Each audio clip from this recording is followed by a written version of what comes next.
আসন্ন জাতীয় সংসদ নির্বাচনকে কেন্দ্র করে উত্তপ্ত রাজনৈতিক অঙ্গন।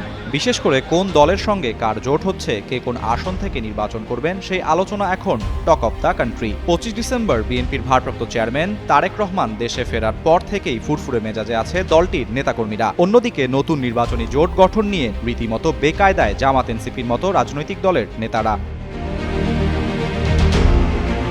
এমন রাজনৈতিক উত্তেজনার মধ্যেই রোববার এনসিপি, অলি আহমেদের এলডিপি সহ 10 দলকে সঙ্গে নিয়ে নতুন নির্বাচনী জোটের ঘোষণা করেন জামায়াত আমির ডাক্তার শফিকুর রহমান।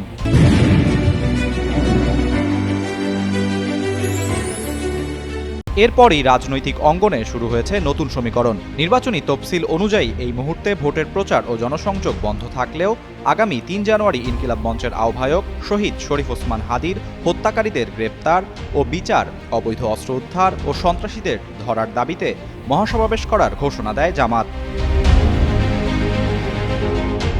ধারণা করা হচ্ছিল জামাতের নেতৃত্বে ঘোষিত মহাসমাবেশে ব্যাপক মানুষের সমাগম ঘটাতে পারে 10 দলের নেতারা। তবে এর মধ্যে রোববার সন্ধ্যায় মহাসমাবেশ স্থগিত ঘোষণা করা হয়েছে। দলের সেক্রেটারি জেনারেল ও সাবেক এমপি মিয়া গোলাম পরোয়ার এক বিবৃতিতে এ তথ্য জানান। বিবৃতিতে তিনি বলেন, আগামী 3 জানুয়ারি দেশের 9টি কৃষি ও কৃষি প্রাধান্য বিশ্ববিদ্যালয়ে 2025-26 শিক্ষাবর্ষের স্নাতক প্রথম বর্ষের ভর্তি পরীক্ষা থাকায় বাংলাদেশ জামায়াতে ইসলাম পূর্ব ঘোষিত 3 জানুয়ারির মহাসমাবেশ স্থগিত ঘোষণা করা হলো।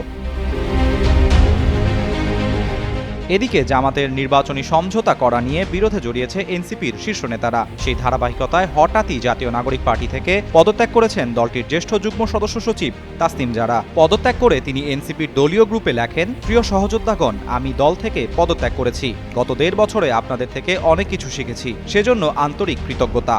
আপনাদের জন্য শুভকামনা রইল। তাসনিম জারার এনসিপি থেকে নির্বাচন করার কথা থাকলেও পদত্যাগ করার পর স্বতন্ত্রভাবে ভোট করার ঘোষণা দেন। এর মধ্যে ঢাকা 9 আসন থেকে নির্বাচনের সম্ভাব্য প্রস্তুতিও শুরু করেছেন তিনি। আসন্ন নির্বাচনে জামাতের সঙ্গে আসন সমঝোতা করেছে এনসিপি। এ নিয়ে এনসিপির মধ্যে অনেকে অসন্তুষ্ট। তার মধ্যে প্রাথমিকভাবে এনসিপির ঘোষিত কয়েকজন নারী প্রার্থীও রয়েছেন, যার মধ্যে তাসনিম জারাও একজন বলে জানা যাচ্ছে। এ কারণে শাপলাকলির বদলে এনসিপি থেকে ভোটে না লড়ার ঘোষণা দিলেন তিনি। আরাফাত ইসলাম, যুগান্তর নিউজ।